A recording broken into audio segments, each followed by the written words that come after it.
Hours 14 minutes run టైంతో ఫిబ్రవరి 19న నెట్‌ఫ్లిక్స్‌లో streaming అవుతుంటే చూశాను. నాకైతే రిపీటెడ్‌గా చూడదగ్గ మూవీ ఏం కాదు. బట్ ఓకే, బాగుంది. ఇక మూవీ స్టోరీ విషయానికొస్తే ఈ స్టోరీ ఫోర్ట్ కొచ్చి బ్యాక్ డ్రాప్‌లో వచ్చింది. చిన్నప్పటి నుంచి డబ్ల్యూడబ్ల్యూఈ రెజ్లింగ్‌ను బాగా ఇష్టపడే ముగ్గురు ఫ్రెండ్స్ సేవియో, విక్టరీ, లిటిల్. వాళ్లకు ఎప్పటి నుంచో వాళ్ళ ఊరిలో ఒక అండర్ గ్రౌండ్ రెజ్లింగ్ క్లబ్ పెట్టాలని డ్రీమ్. కానీ కొన్ని అనుకోని కారణాల వల్ల విక్టరీ జైలుకి వెళ్లడం, సేవియో మిడిల్ క్లాస్ కష్టాల్లో లైఫ్ ని లీడ్ చేస్తూ ఉండడం వల్ల వాళ్ళ కళ కలగానే మిగిలిపోతుంది. కొన్ని ఇయర్స్ తర్వాత తిరిగి కలిసిన ఈ ముగ్గురు ఫ్రెండ్స్ వాళ్ళ కళను నిజం చేసుకోవడానికి ఒక ఇన్నోవేటివ్ కాస్ట్యూమ్ రెజ్లింగ్ రింగ్ ను స్టార్ట్ చేస్తారు. ఇలా ఉండగా లోకల్ రౌడీల నుండి వాళ్ళు ఫేస్ చేసిన ప్రాబ్లమ్స్ ఏంటి, సేవియో, విక్టరీ మధ్య గొడవలేంటి, అవి ఎలా సాల్వ్ అయ్యాయి, మూవీ మొత్తం వాల్టర్ అనే పేరు చుట్టూ తిరుగుతూనే ఉంటుంది ఎండింగ్ వరకు. అసలు ఈ వాల్టర్ క్యారెక్టర్ ఏంటి అన్నదే మిగతా స్టోరీ. ప్లస్ పాయింట్ విషయానికి వస్తే మలయాళం సినిమాల్లో రెగ్యులర్ గా చూసే గ్యాంగ్స్టర్ స్టోరీలు కాకుండా కొత్త concept WWE wrestling back drop లో తీసుకురావడం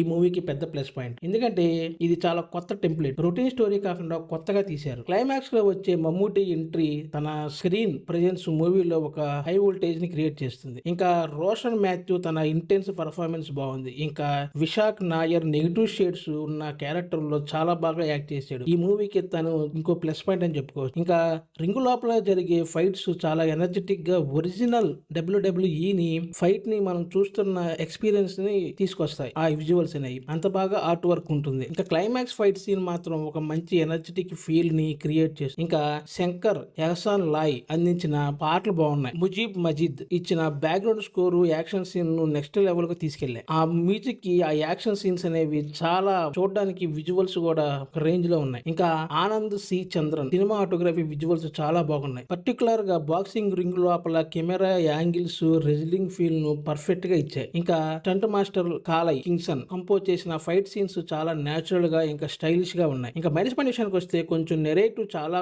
చోట్ల మనం ముందే ఊహించేలా ఉంటుంది. అంటే కొంచెం ప్రెడిక్టబుల్ గా ఉంటుంది స్టోరీ అనేది. ఇంకా first half screen play speed గా ఉంటుంది, కానీ సెకండ్ హాఫ్ కొన్ని చోట్ల ల్యాగ్ ఉంది. ఎమోషనల్ సీన్లు కాస్త స్లో ఫేస్ లో ఉండటం ఆడియన్స్ లో బోర్ కొట్టిస్తుంది. ఇంకా ఫ్రెండ్షిప్ బాండింగ్ ఇంకాస్త స్ట్రాంగ్ గా ఉంటే బాగుండేది అనిపించింది. ఇంకా ఎడిటింగ్ సెకండ్ హాఫ్ లో కొన్ని అనవసరమైన సీన్లు ట్రిమ్ చేసి ఉంటే సినిమా ఇంకాస్త గ్రిప్పింగ్ గా అండ్ ఇంట్రెస్టింగ్ గా ఉండేది. ఇంకా స్టోరీలో లేయర్స్ అనేవి తక్కువగా ఉండటం వల్ల కొన్ని చోట్ల డ్రామా వరకు వర్కౌట్ అవ్వలేదు. ఇంకా విక్టరీ వైఫ్ ఎలా చనిపోయింది అన్నది చూపించరు. ఓవరాల్ గా ఈ మూవీ ఒక మంచి రెజ్లింగ్ కామెడీ సీన్స్ తో బాగానే ఉంది. మూవీలో ఎటువంటి అడల్ట్ కంటెంట్ కూడా ఏం లేదు, ఫ్యామిలీతో చూడొచ్చు. ఇంకా ఫైనల్ గా ఈ మూవీకి నా రేటింగ్ 2.75/5. Thanks for watching.